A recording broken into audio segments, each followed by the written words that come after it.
Al Jazeera Podcast.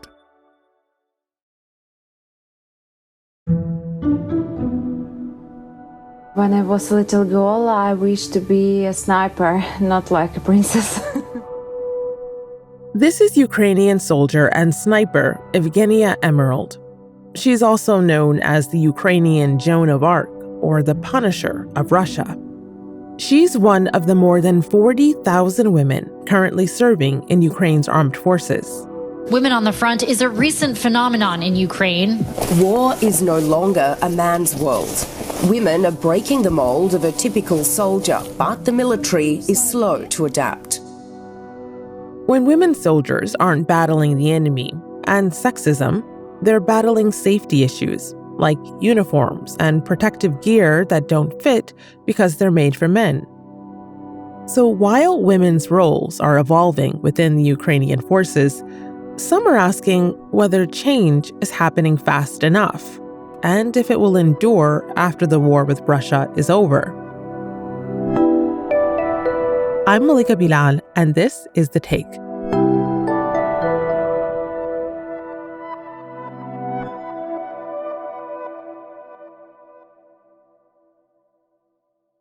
Today I'm joined by one of our producers.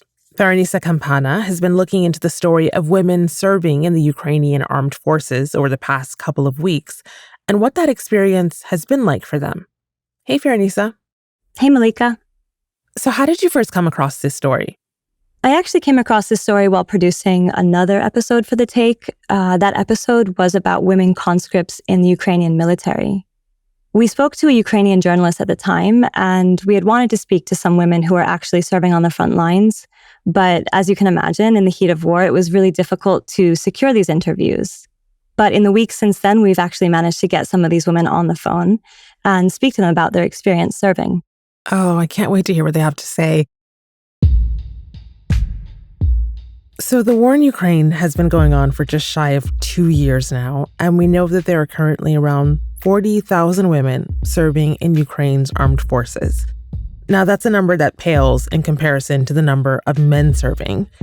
Yet there's been a lot of media attention, ourselves included, on these female fighters, and much of it very positive since the start of this latest Russian invasion in February 2022. But I wonder if it's been telling the full story of what it's like to be a woman in the Ukrainian military right now. What have you found? So first of all, as you said, yes, women are still a minority in the Ukrainian armed forces, and they are definitely getting outsized attention in the media simply because they're women and their existence on the battlefield seems to deny traditional expectations of a woman's place in conflict. I spoke to this woman, Jessica Trisko Darden. I'm an associate professor of political science at Virginia Commonwealth University and director of the Security and Foreign Policy program at the College of William and Mary. One of the first things she told me was that from her research on this issue and in her experience speaking with Ukrainian women about serving in the armed forces, she's found that because of all this media attention on them, it's really unlikely that these women will speak negatively about their experience serving. Service women, primarily female soldiers, have been really central to Ukraine's PR campaign in generating support for its resistance to the Russian invasion. And I think this puts an intense amount of pressure on women in the Ukrainian armed forces to speak positively about their experiences, to present Ukraine as a progressive country that is improving women's rights, not only within the military and broadly. And it's just not clear to me whether that's the full story of what's happening on the ground in Ukraine right now. But more than that, Jessica also thinks that by focusing so acutely on women's roles in the armed forces, it actually plays into a lot of gender stereotypes in Ukrainian society. So, for example, there was an article that came out recently where a woman was serving on the front lines and she was quoted as saying, "Look, you know, a woman can be on the front lines, she can do all of this work and still remain feminine." So it's playing into a lot of these gendered ideas that women have an important role to play in society, and they also have to look pretty, and they also have to stay feminine. And it's really fascinating because Ukraine really seems to be struggling with this tension between the very objective need for women fighters in this conflict and the very traditional, some would say very patriarchal, gender norms that continue to govern Ukrainian women's lives. So it sounds like it's still an uphill battle for these women when it comes to overcoming skepticism from society and from their own commanders and fellow soldiers about their abilities or their commitment to fight. I definitely think it's still an uphill battle for these women.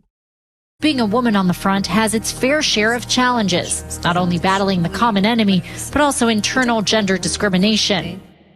For example, one of the women that I spoke to who was actually on the front lines when we called her, Dzvenyslava Rymar, she says that one of the more difficult things to deal with, other than the constant threat of death and loss, are these stereotypes of women in the military. She spoke to us in a mix of Ukrainian and English, so a lot of what you'll hear is going to be in Ukrainian, and some of it will be in English as well. Actually, it's stereotypes about women in army. It's hard because many men want to take my work so that I could sit in warm, good place and doing nothing. Dzvenyslava is a 27-year-old trained architect from Lviv. But for the past 16 months, she's been working as a combat medic in the 47th Brigade on the front lines in eastern Ukraine. So what she told me was that when she went to sign up, she experienced pushback from everyone at every level. She said they tried to talk her out of it. They told her that she should stay home to be a warm body for a man, that she should cook borscht.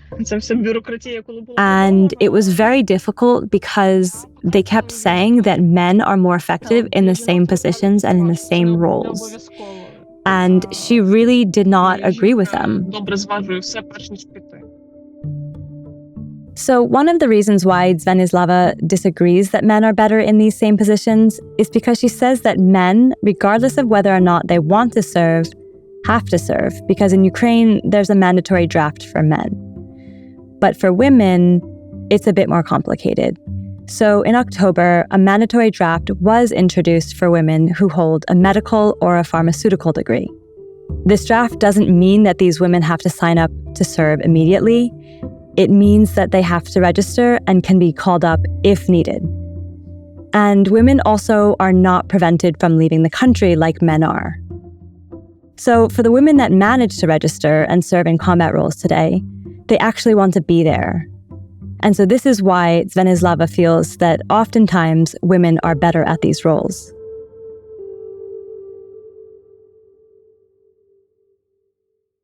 After the break, the ideological and practical obstacles women confront while serving in Ukraine's armed forces.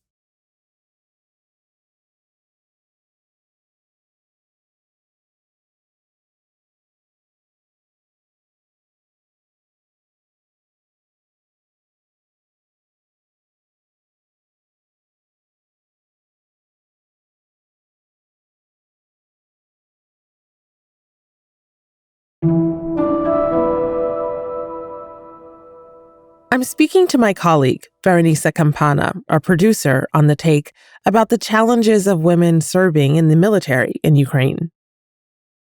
So, Fahrinisa, they want to be there, but it's clear some women, at least, are still facing some pretty major ideological hurdles when it comes to them serving. Women have been able to hold any position in the military since the law was changed to include them back in 2018. But in practice, there are still huge obstacles. Are there more practical day-to-day obstacles that they're facing as well? How easy is it for women to serve in the Ukrainian armed forces? Yeah, so a lot of these more practical barriers that these women are facing are both very basic, but also very life-threatening. For example, ill-fitting uniforms and protective gear. The surge of female soldiers so new and unexpected that Ukraine's military still doesn't have standard uniforms for women, meaning they're often handed men's uniforms. So helmets, body armor, bulletproof vests, these are all designed for men's bodies, and they just don't fit women's bodies in the same way, and it leaves them vulnerable and exposed. In terms of uniforms, the only option women have right now is to wear smaller sizes of men's uniforms. And not only that, they have a hard time finding even something so simple as underwear that gives them the freedom of movement they need in order to do their jobs. And the military doesn't just have uniforms for women already? So the Ukrainian military actually has approved a uniform for women, but as of right now, they haven't started distribution yet. So that is still in the works. But again, it's very slow progress in a very dire situation. There have been some organizations in Ukraine that have stepped up to try and fill the gap. And so they'll either make specialized uniforms that fit women, or they'll raise money so that they can locate them elsewhere. The Zimlachki NGO coming together to help female soldiers, sending women on the front care packages that include things like lighter body armor, tampons, and fitted uniforms. But we're talking about, organizations and individuals who are doing this kind of work, and not the government who should be doing this kind of work. I'm imagining if the uniforms aren't in order for women, then daily necessities like using the bathroom, those probably aren't accounted for either. And for women, we know that there are specific requirements that we need to ensure our hygiene monthly. So what is that experience like? Yeah, it's a huge challenge. As we women know, it is very difficult to stand up and relieve ourselves as men do. And this is a problem in many situations, but mostly when women are in the trenches for days on end. But when we add into that women's reproductive cycles, we're not just talking about using the bathroom. This is not only uncomfortable, it's not very hygienic. Feminine hygiene is another challenge on the front line. All products have to be sourced by the women themselves, so volunteers have stepped in to help. The woman I spoke to, Dzvenyslava, who was serving on the front lines, she says that she often spends 3, 4, 5 days at a time in the trenches, and she has to ask her comrades to either step away or to turn their backs on her when she needs to relieve herself, because it is too dangerous to leave the trenches. I imagine this is not unique to Ukraine's military, though. No, not at all. These practical barriers go back to the fact that militaries around the world were primarily designed to have men fight in them.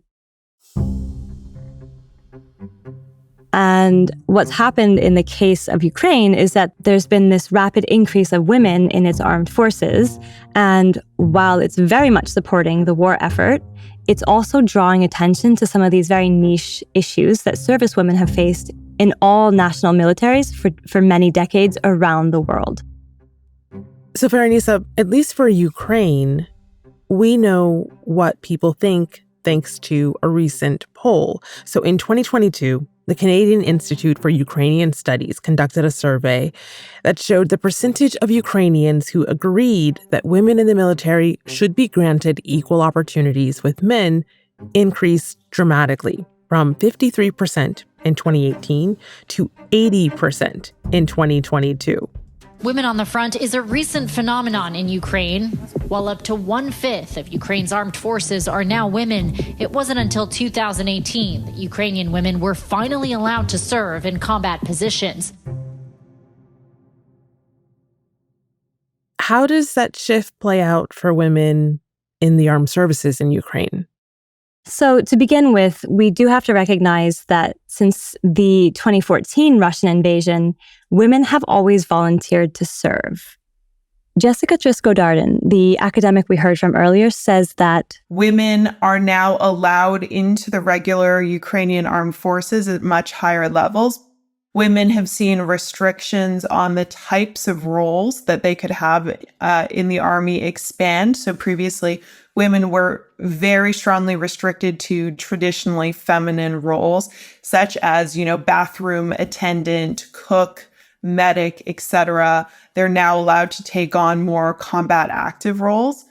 But I think it's important to note that discrimination still continues to exist in terms of women's career progression, as it does in almost every national armed service that allows women to participate. It also has to be said that even with these more expanded combat roles, women are still somewhat restricted. So, for example, women are now increasingly becoming drone operators because these combat roles keep them away from the front lines where they're not directly exposed to personal risk or loss. Fahrinisa, finally, what about when this war finally ends? What will progress look like past the war for the women that you've talked to? Yeah, this was an interesting one. I found that there's a bit of a divide in terms of what people kind of hope for and what they actually believe will happen. So early in the conflict in eastern Ukraine, women were used primarily as a mechanism for shaming men into participating. Now, women are being recruited more and more for their very tangible skills. And what Jessica found in her research is that historically, war has been this moment of opportunity for women to take on a greater role in society. So to make a contribution to the military effort, to their economy, or to gain financial independence. But, and this is a huge but, when war ends, those spaces for women often rapidly contract. And she thinks that this could be particularly true in the case of Ukraine, which has, in her words, consistently ranked in the middle of the pack in terms of gender equality and gender inclusion. But when I spoke to Dzvenyslava about this, she said that she thinks things will be much more equal between men and women after the war is over. And this is because, from her experience and from the experience of other women serving in the military alongside her, things are already much more progressive just based on women being able to take up combat positions that were previously not allowed to anyone but men.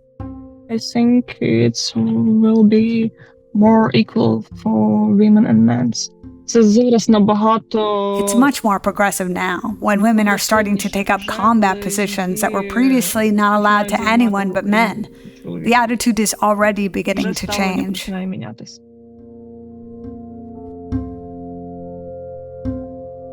And that's The Take. This episode was produced by Fahrinisa Campana with Chloe K. Lee, Miranda Lynn, Sariel Khalili, Sonia Abou-Gad, Khalid Sultan, David Enders, Amy Walters, Ashish Malhotra, Zainab Azar, and me, Malika Bilal. Our sound designer is Alex Roldan. Alexandra Locke is The Take's executive producer, and Ney Alvarez is Al Jazeera's head of audio. We'll be back.